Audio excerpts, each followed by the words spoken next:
Welcome, everybody, into this series of podcasts of wonderful individual human beings who are doing the most wonderful thing for wildlife and for biodiversity all the way around Africa. And what we've tried to do is highlight how each and every one of us in the travel industry can make a huge difference. Quite often, this environmental disasters we're facing and climate change and all the rest of it seems so big. But what we're trying to do is bring out these extraordinary human beings who are at the coalface and show how much impact one person can have. And the whole thing about the travel channel, you control the money, you've got everything, and the travel channel could become the most important conservator on the planet. And these individuals who we're interviewing are just right at the very coalface. And today, we are so delighted to have Jackson Looseyia, a longtime friend, one of the top guides anywhere in Africa. I've had the most extraordinary times with Jackson and myself going out in the Mara in peak season and just enjoying this extraordinary place with nobody else around. He just gets it. So today, Jackson is the co-owner of two camps, Mara Siana and Looseyia. Oops, you're going to have to help me there, Jackson. And the topic today is the most contentious one about the Mara, which is all about overtrading. But in balance of that, we want to talk about fair trade. So, Jackson, welcome. Fantastic to have you. I presume that's the plains out in front of your lodge. Yes, this is Mara Siana. If you look at this, where the plains is, we located our camp in one of the most prime seats you can ever think while you are in the Masai Mara. I've got wildebeest at the background. What's moving in front there? Is that zebras? That's a zebra with a baby, and I've got wildebeest, and they just finished calving. And so I've got all sort of game just at the background right here. Wonderful. I'm sitting in a Jackson, very hot seat. Yes. So you were born in the Mara. Give us the background of how you started, and from the most remote areas to become one of the most celebrated guys. Tell us your story. How did you get involved with tourism, wildlife guiding, and owning camps? Well, I was born here in the Masai Mara. I'm actually a Masai by birth, and being born in this precious, wonderful place on the planet, I grew up learning a lot of things from footprints of animals, from the danger that those animals can cause to my life and my community, to become one of the protectors of those wildlife. And so I grew up here. I was born up here, and I still live here. This is my home. This is where I actually work, as it is my office. So everything around my life is in the Masai Mara. And I started as a watchman many years ago when I came into a tourist enterprise camp. And somebody must have seen a talent in my life and changed my life to become a spotter. And that's the beginning of my journey, a very beautiful, wonderful, admired journey that exists in Kenya. And so from being a spotter, a tracker, to become a guide, it took me quite a long time. I put a lot of energy, a lot of years into this field to become one of the top guides in Kenya. And therefore, I grew up here in the Masai Mara. I still live here. And now, from there, I have to say thank you to one of my greatest friends who actually introduced everything to me. It's a fellow called Ron Beaton. And this guy was a true Kenyan. He's a white Kenyan, but a true Kenyan who believed on empowering the people and empowering the community. It's easy to say, but it's another thing to walk the talk. He really did walk the talk by inviting me to become a partner in his business. I had a small partnership, but then I grew up from that partnership to become an owner of two camps, Mara Siana, where I'm sitting right now, and Tangulia Mara, which is one and only on Maasai camp that is in the Masai Mara. So that is my short story, just to let you know. From the night watchman, we sometimes hear about the waiters, but we never hear about the night watchman going to that level. Congratulations. And Thank you. The next sort of phase where you started to become better known was through the Big Cat Diaries. Tell us about that and how that happened and where that journey took you.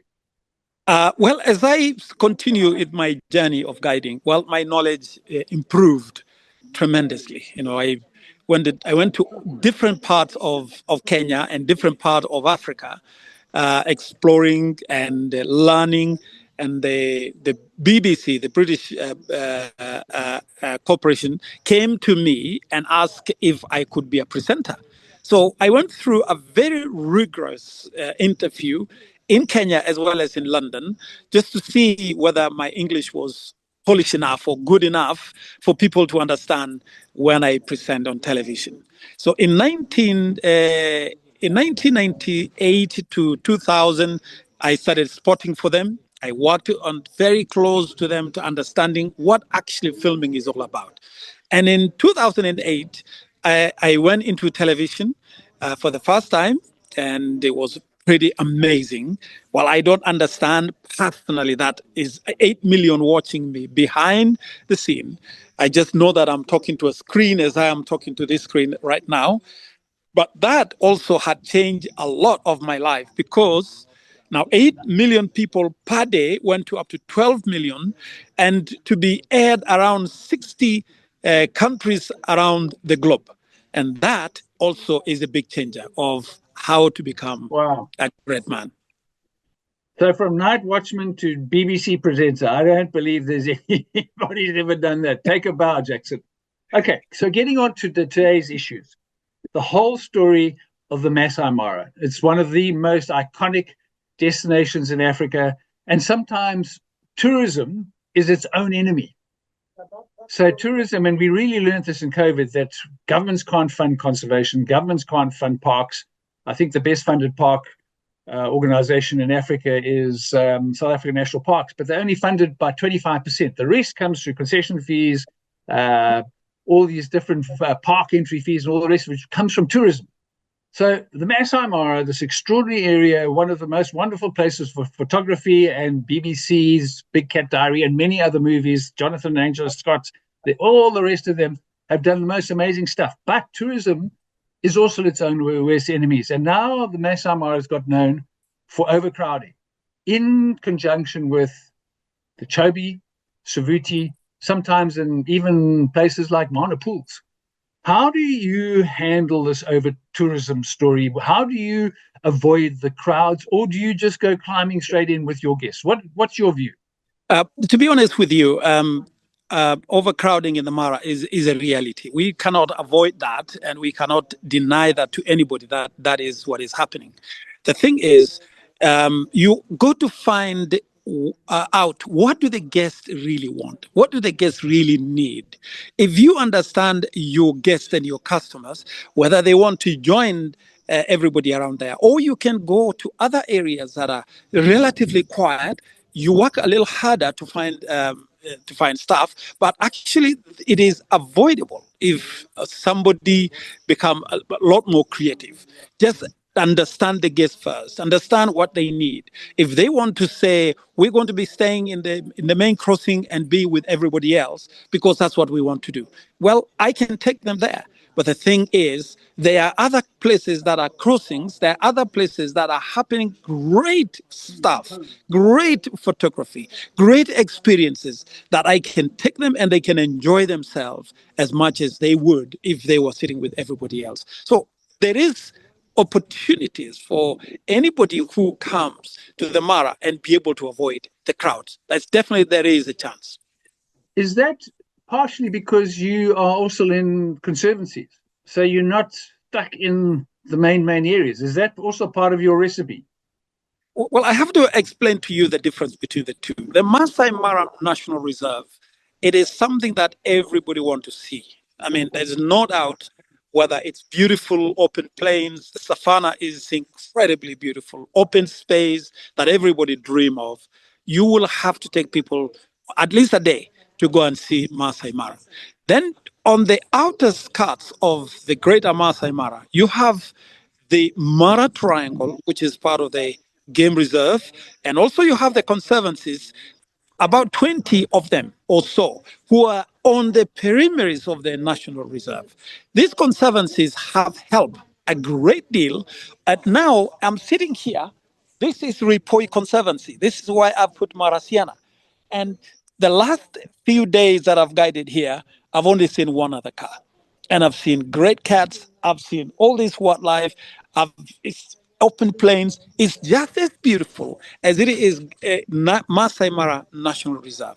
It is important for people to understand the difference between Masai Mara National Reserve and the conservancies. Conservancies are a lot more exclusive per se, but then the Masai Mara National Reserve is also, you can do an exclusive experience if you can really take your guests to those quieter areas, which they are.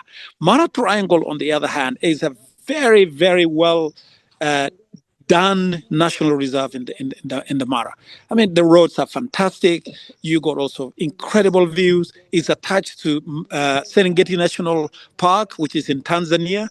And in that particular western part of the Masai Mara, there are areas that nobody can also go there. That means people can, but you go over there because they're quieter and things are a little bit harder to find, but they are incredibly beautiful. So that is the difference between the two. Folks who are listening in, Jackson took me out once in peak season and we spent the entire day out, just him and me. We took a packed lunch and we disappeared. And same story, we saw one vehicle the whole day. It is amazing. So all I have to do is I have to agree. Okay, so Jackson, that's the overcrowding. So you can avoid it. And I think, Yes, guides of your skill know exactly where to sniff out and where not to sniff out and which sort of cowboys to avoid and stuff like that. Let's talk about fair trade.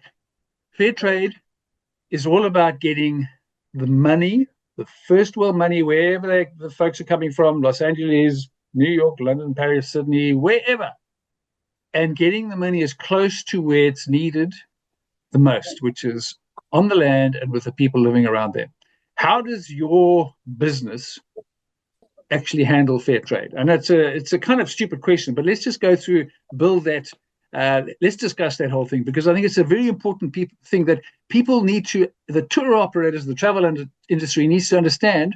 By controlling the money, they actually can determine where the best impact of conservation is going to happen and where the least is. And I come back to the one thing which I say throughout the series.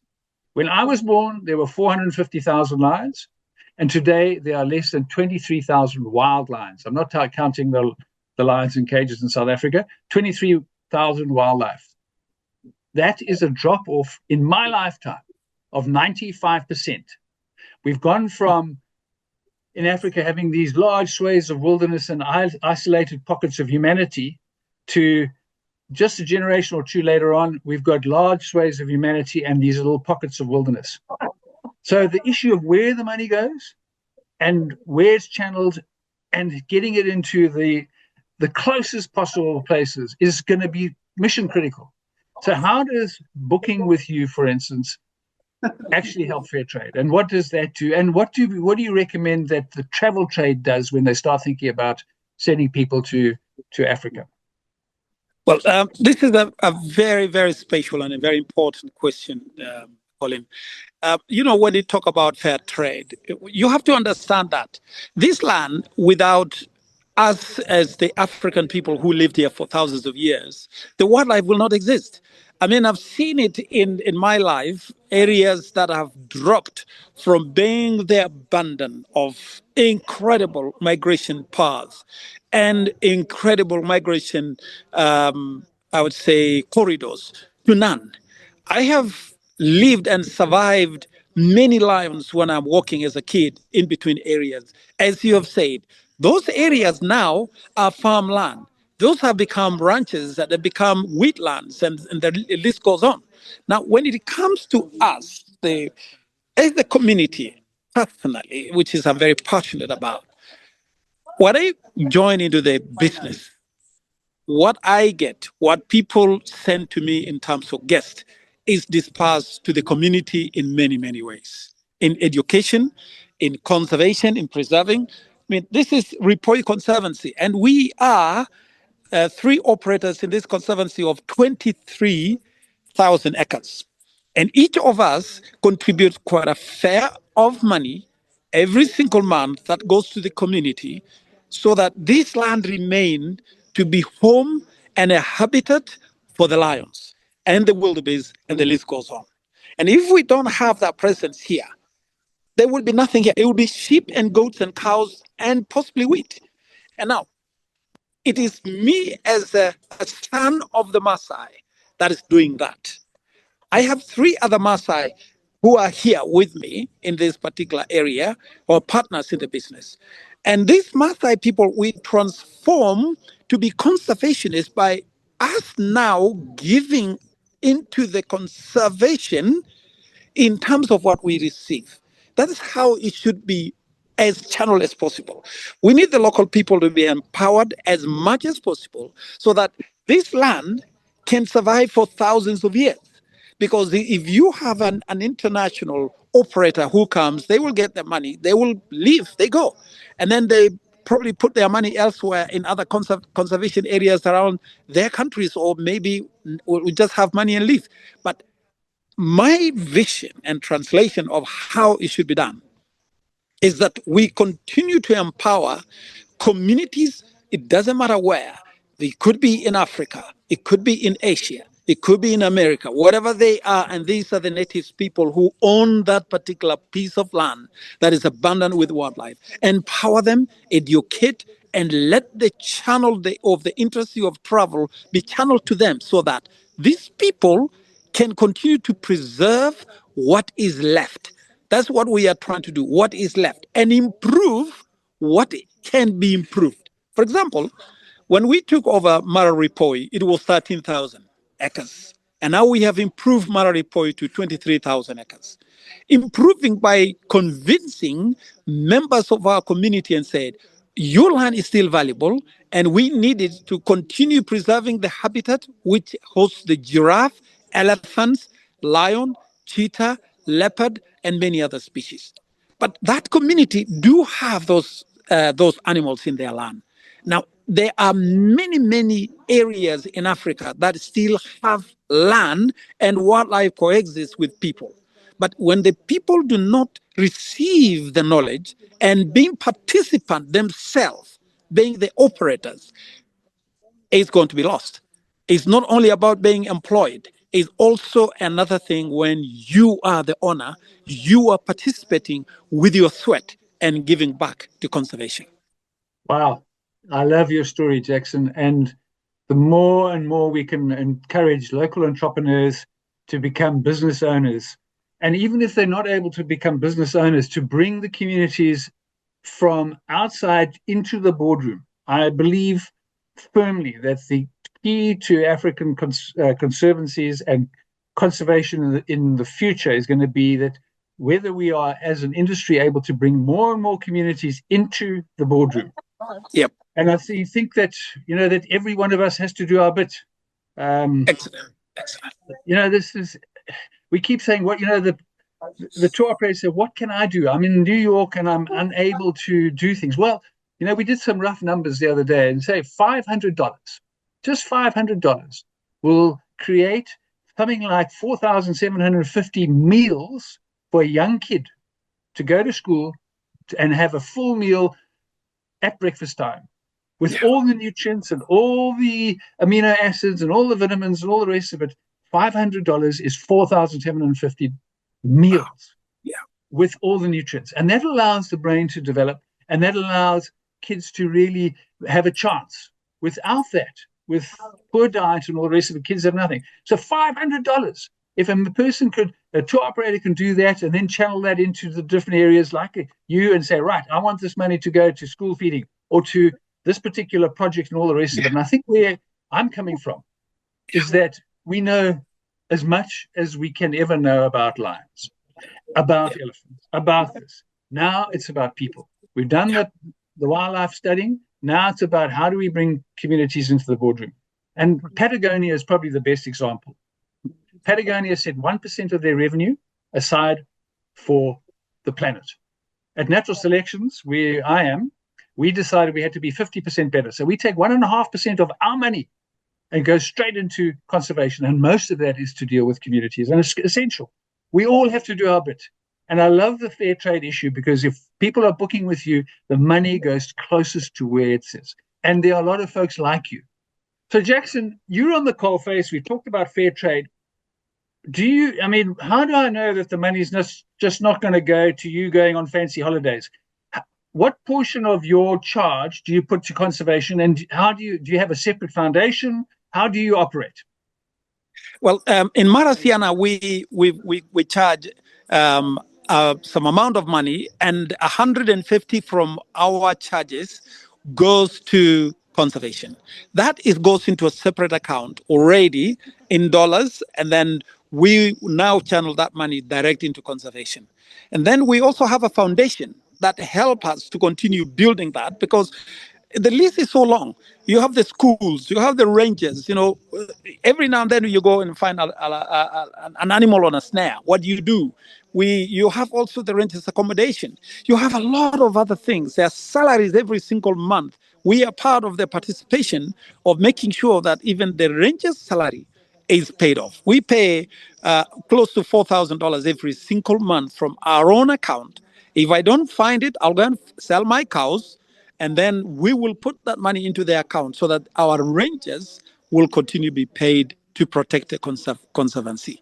So our foundation helps a bit. So anybody who needs to help us on the foundation, it's Marasiana Foundation. And that foundation helps us to continue building more things. We're only about 2 years since we started the conservancy, and there is a lot of changes so far that is going ahead. The rangers need the vehicles, transport. They need motorbikes to patrol within the community area. They also need uniform. They need radios. They need also to make sure that they have even cell phone to call to tell us what is happening.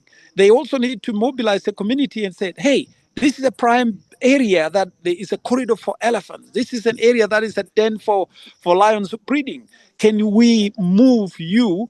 And it's the rangers and the community who are involved. And that amount of money that we give goes towards that. So we are doing a lot of stuff that we actually don't know how to explain. So, Jackson, Patagonia do 1% of their turnover, gross turnover. You're doing something like 12% of your turnover. Yep. That's extraordinary. Thank you. So you have a foundation. So if somebody is in a tour operator business and they're adding on another 1% to join the 1% for the planet type of thing, they could send you $500 and they could say, okay, I want it for kids feeding, or I want it to support more rangers out in the field, or whatever. So you've got a foundation. Is that 501c in America? Is that registered, or is it just a kit? Yes. It's 501c. It's 501c3, yeah, registered in America. Oh, wow. Yeah. So why didn't you tell me about it? This is amazing. So a person in America, come on, support me and send me some money. I need to protect this conservancy. Yeah, please. So they can actually go and send money, and it comes off their taxes. Oh my goodness, this is win-win-win. This is how the travel channel can make a big difference. So, Jackson, you're an inspiration. We love what you do. You've been an amazing guide, but we just wish you, as a business owner, for Marasiana and tell me how do you say your second camp? Tangulia Mara. Tangulia Mara. It's also in a conservancy. It's also owned by the Maasai, and you get great Maasai guides. I mean, you know all the best guides, so you can pick and choose. Thanks. So, Jackson, anything else you want to end up finishing off from your side? Yeah, from my side, I'll just say to the people who will be watching this that Marasiana and Tangulia are locally owned, and there are many, many other locally owned enterprises. And, we the people who actually own those camps, we are looking after hundreds, in fact, thousands of other people behind us. I would have school kids that I'm looking after. I will have hundreds of other people who would say, we need a meal today. We need this, that today. By supporting any of the local entrepreneurs and any other business that is locally, that is involved, you are helping an entire community, not only one person. And I would say, welcome to this beautiful place. This is Marasiana in the Mararipoi. Please welcome one day and just please support us. Thank you. Fantastic. Wish you lots of wind in your sails, Jackson. Keep going. You're an inspiration. Hopefully, there's going to be a lot more folks coming through the ranks like yourself. And thank you for joining us today on this program. Colin Bell, Natural Selection, 4.5 Hour Africa.travel, the internet sort of connected travel show. Thank you very much. Cheers.